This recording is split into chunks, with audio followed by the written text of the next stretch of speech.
اعوذ باللہ من الشیطان اللعین الرجیم بسم اللہ الرحمن الرحیم قال رسول اللہ صلی اللہ علیہ وآلہ وسلم العالم بزمانہ لا تہجم علیہ اللوابس۔ عزیزان گرامی، پاکستان اس وقت ایک بحران کا شکار ہے۔ بحران کئی حوالوں سے ہے۔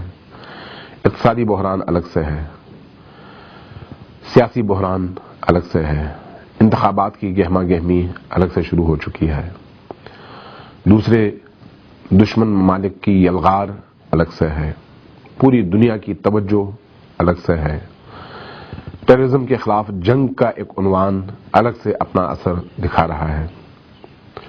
آج بعض ایسے موضوعات پر جن کا تعلق براہ راست شیعہ قوم سے ہے اور ہماری ملت سے ہے، اس حوالے سے چند جملے آپ کی خدمت میں عرض کرنا چاہوں گا۔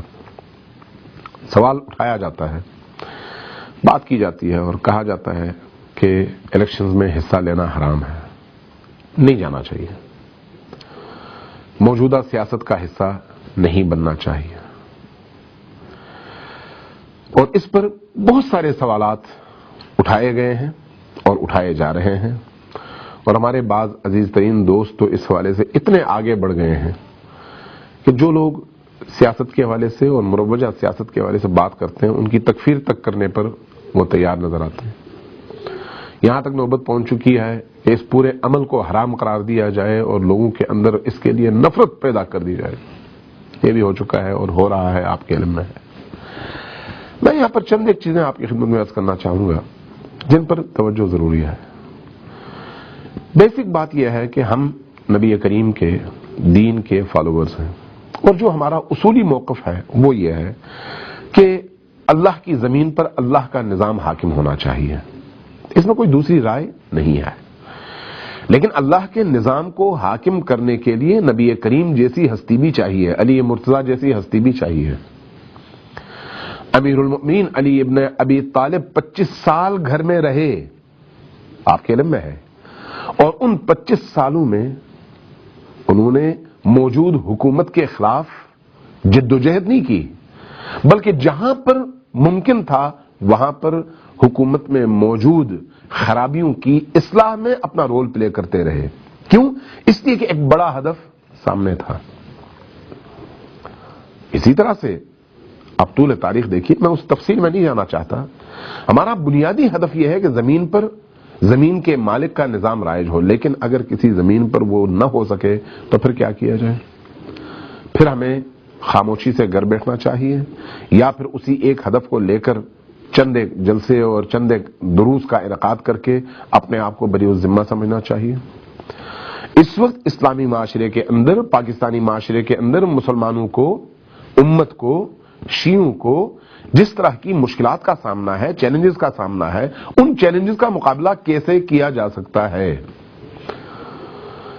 بعض بزرگوں نے کہا ہے کہ جس دروازے سے گمراہی داخل ہوتی ہے اسی دروازے سے ہدایت بھی داخل ہو سکتی ہے۔ جو کام گمراہی کے لیے کیا جاتا ہے، جو ابزار اور آلات گمراہی پھیلانے کے لیے یوز کیے جاتے ہیں، انہی کو ہدایت کے لیے بھی استعمال کیا جا سکتا ہے۔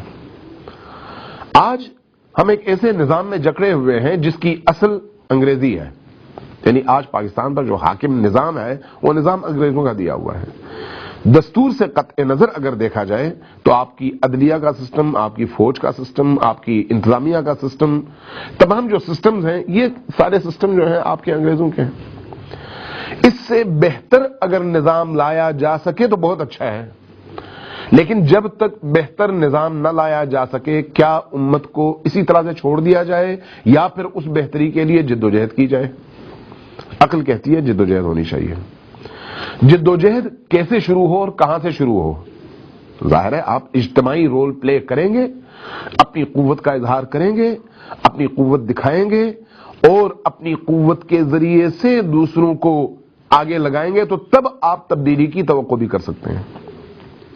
حال حاضر میں جو سب سے بڑی مشکل شیعیان پاکستان کو درپیش ہے، مسلمانان پاکستان کو درپیش ہے اور پاکستانی قوم کو درپیش ہے، وہ کیا ہے؟ وہ کرپشن ہے، وہ دہشت گردی ہے، وہ فرقہ واریت ہے، وہ امت کے خلاف اختلافات کا بیج بونے کی سازشیں ہیں، وہ اغیار کی حاکمیت ہے، وہ امریکیوں کی ہمارے ہر معاملے میں مداخلت ہے، وہ دیگر ممالک کے استحصال کا رائج نظام ہے. ہمیں اس سب کے خلاف جدوجہد کرنی ہے.